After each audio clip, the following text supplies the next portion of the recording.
Hey everybody, Joel Spring, Dr. Joel Spring, physical therapist. I'm here to talk about today um, healing, right? Like we all get hurt and we all heal. We heal at various rates.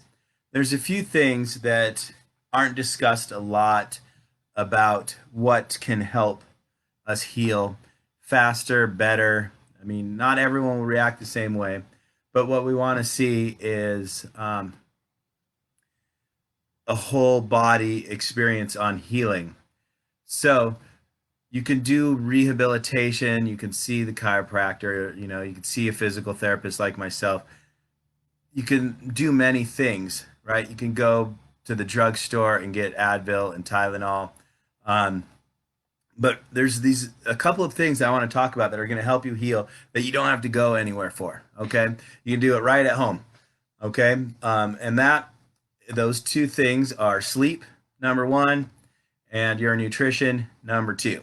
Okay, so drop a comment if you are aware that these do play a huge, huge role in your healing and recovery from an injury. All right. If you're watching it live, say live. If you're watching this on a replay or you see the post, go ahead and put replay in your comment. And then if you have any questions about either of these two things that I'm going to talk about, sleep and nutrition, drop that in the comments and I'll get back to you on that. So first one that I want to talk about is sleep. All right. Not everyone needs the same amount of sleep and everyone's going to be different. So saying 8 hours is what everyone needs is very general. It's a good recommendation. I personally would love to get 8 hours. I can't. I think I would function great on 8 hours. But for me, the ideal amount of sleep for me is probably somewhere in the 7.5 range. And it all depends on your REM cycle. You want to get two big REM cycles, two full cycles of sleep at night. So getting anything less than 6 is really risky, and you're going to start having health problems. Not even just having trouble recovering from injury, but heart disease, weight gain, any of that type of stuff.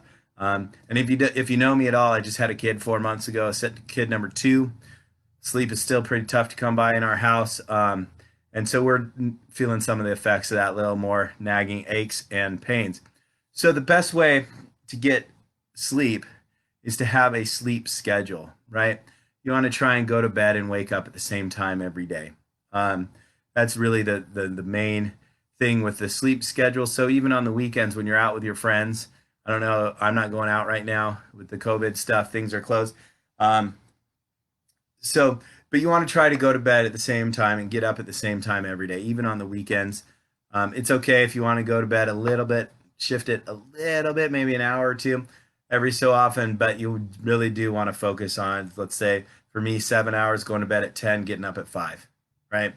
Um, I get that it's difficult and you can't always do it, but working for that is going to be helpful. All right.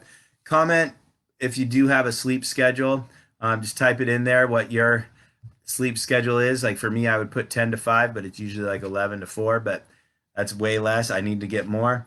And I'm working on it. And then the other thing to help you get sleep is room temperature, right? We want it in the 60s, right? Low 60s, 65, 67, 62. Somewhere in there, it's going to be comfortable. You can add some blankets if you want, but you don't want it too hot. That's going to disturb your sleep. And I know that sounds really weird. If you've ever been in a hot room, it makes you sleepy. But when you're trying to sleep at night, heat is not your friend. Okay. So again, somewhere in the 60s, definitely below 68. You can go into the 50s if you want, but it's going to be nice and comfortable, help you get a little bit more sleep. Okay.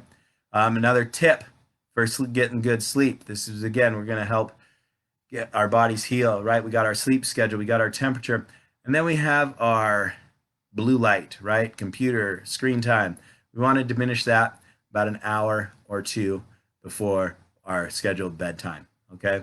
And that one is hard in today's day and age. Our phones are beeping at us all day.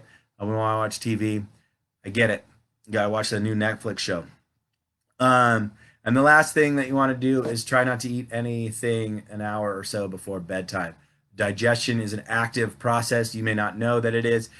You don't feel it being active, but your Metabolism is burning to digest food, so you want to get that calmed down before you try to sleep. Okay, so those are our sleep keys, right? Sleep schedule, temperature, blue light, and food. Okay, and then now we're going to move on to the other aspect of healing that is not discussed a lot, and that is nutrition, right? To help things heal, you need more protein than you normally have, right? If you have a muscle problem or a tendon problem, protein is what helps heal that. So you want to increase your protein. You want to eat whole foods. Um, and when I say whole foods, I don't mean at Whole Foods, but you want to eat whole meats. You want to eat fruits, vegetables. You want to avoid processed foods. That is going to help you heal and get out of pain faster. Okay, both of the and both of these, nutrition, eating whole foods, and your sleep, is what is going to help you heal better, faster, stronger, and also get you into some good habits so you don't get injured, right? Injury prevention also. Um, Anyone has any questions while we're here live, go ahead and put them in the comments. We'll address them, say hi. Let me know how it's going.